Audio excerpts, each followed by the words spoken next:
How's everybody doing today?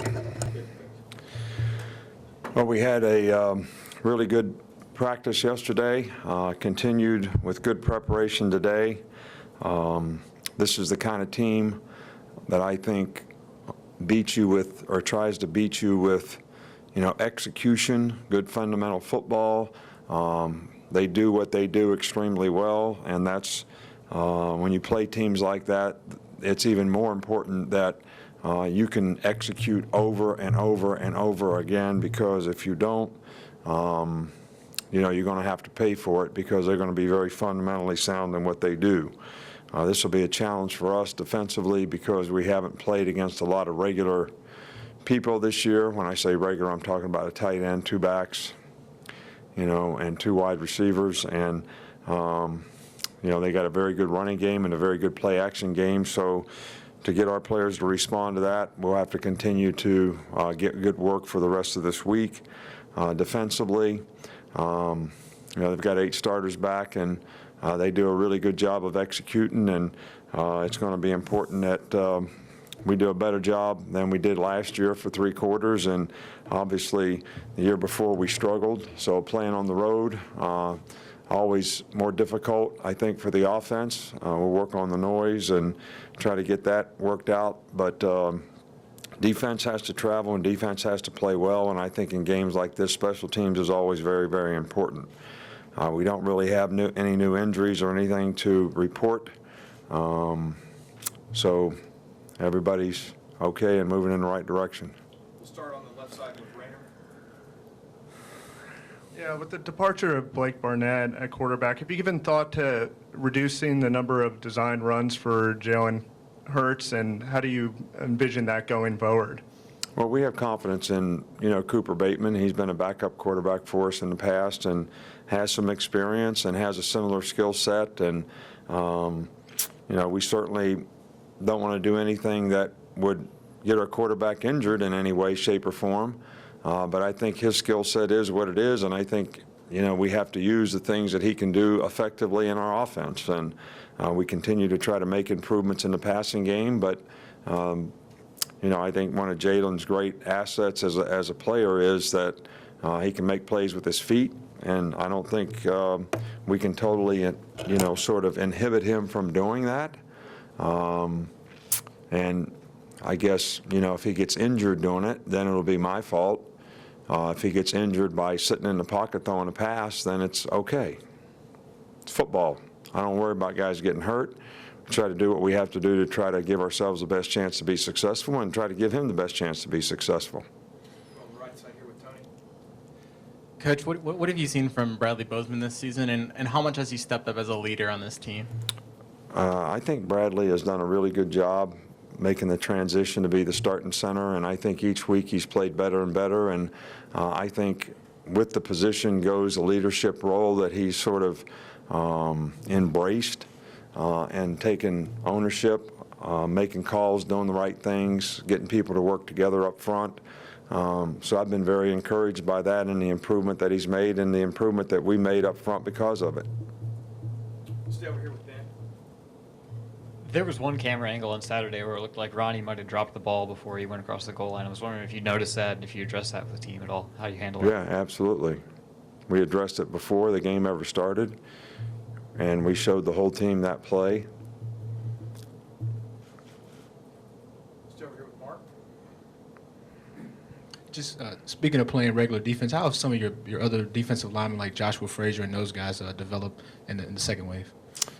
Well, we're working hard with those guys. Josh has done a good job playing nose guard. We just haven't played a whole lot of regular people where the nose guard plays a lot, but he has played some in nickel and improved and worked hard and got his weight down and moves a little better, pass rushes a little better. I think in a game like this he's going to get a lot of opportunity, to be in there. This is his kind of game, so he's done a really good job. Johnny Dwight we're trying to work with and develop him. Raekwon's still developing. I think Dakota Ball has done a good job, all year long. So we just got to keep working with these guys so that they can be more consistent in how they play, technique-wise, as well as understanding assignments and being able to execute them on a consistent basis. A couple more. We'll go in the back with Cecil.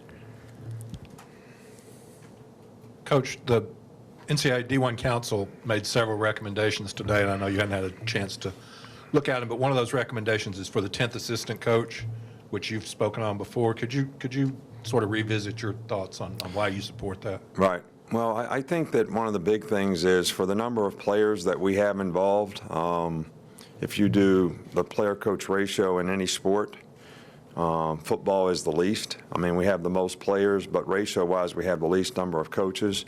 I think it's always difficult with 9 to break up your staff in a way that special teams has become a really important part of the game, and for a guy to try to coach a position and be the special teams coach is really, really difficult. So I've been an advocate so that we could have a special teams coach. I think it would help from a numbers standpoint in terms of ratio. And then, you know, you'd have 5 coaches on offense and 4 on defense, and I think it's much more workable staff-wise if you have it that way. The one thing that I was informed of before we came in here is the proposal on early signing dates. I am absolutely positively against any kind of early signing date, especially a June signing date before a guy plays his senior year. If we want to have an early signing date after the season, then, you know, I would be more for that. But we move the recruiting calendar forward, which creates lots of issues and problems when it comes to not only evaluation of a guy as a player, but more importantly is evaluation of his character, what kind of person he is, what's his academic status, does he have his academic requirements up to his junior year, what's his test score. So you're trying to make decisions about, you know, guys way ahead. You know, I've always talked about football being a developmental game, and that doesn't give the guy that's a little bit of a late bloomer that maybe does a good job in maybe camp over the summer and has a really good senior season. There's going to be more and more guys sign early. We're going to have more and more guys visiting. We'll have guys visiting in the summer. I really don't get that. I mean, I really just don't get that. Just a follow-up to that point, would a guy like Josh Jacobs be on your team if you had 20 guys signed early? Probably not. All right, because we would probably be full, and that's what I'm talking about. And we would probably make some academic, character, and maybe evaluation mistakes because you don't even see a guy play in his senior season. And then the other thing from a high school coach's standpoint, I mean, what is really the guy's motivation to play, you know, and really work hard to get better for his team in his senior year? So I know that guys making commitments, you know, doesn't necessarily mean a whole lot. I think we just kind of accept that and we keep recruiting. I think that whole early commitment thing is largely a thing that has been created by the attention that players get from a media standpoint. And, you know, I think it is what it is. But ultimately, every player should have the opportunity to make official visits, to develop relationships. Now you're doing that earlier and earlier and earlier, which I just don't, I don't see it. I mean, I agree with Urban Meyer on this one. He wrote like a 3-page scenario of why we would want to do this, and I'm in 100% total agreement with what his assessments are. We'll finish up here with Alex. Talk about Jalen making reads and stuff like that, but I was curious how much of the actual offensive playbook is available at his disposal during game days, and what are you looking for on making those reads and in-game situations? Well, you know, first of all, we're trying to execute and not do more than what Jalen is capable of doing, and I think it's important that we get a lot of repetitions, that we decide early in the week what we're going to do offensively so that we can go practice it. I think that's true for all players. But I think when you have a young quarterback, that's especially important. And, you know, what we're talking about when basically is you have a play called, you have a pattern that develops, and a guy has to read, you know, sometimes whether the middle field's open or the middle field's closed as to which side he's going to throw the ball to. So that's one of the things we think about. And, other times you're just trying to limit the part of the field that he's going to throw the ball to, and he's reading some kind of a high-low, which is a little bit easier for him to do. So he's a very bright guy. I think he gets it.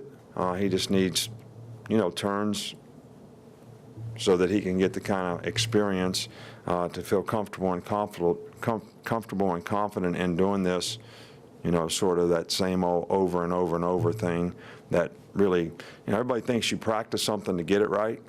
You really practice it until you can't get it wrong. There's a difference in that. Coach, one more real quick one here. I apologize, I missed it. Michael?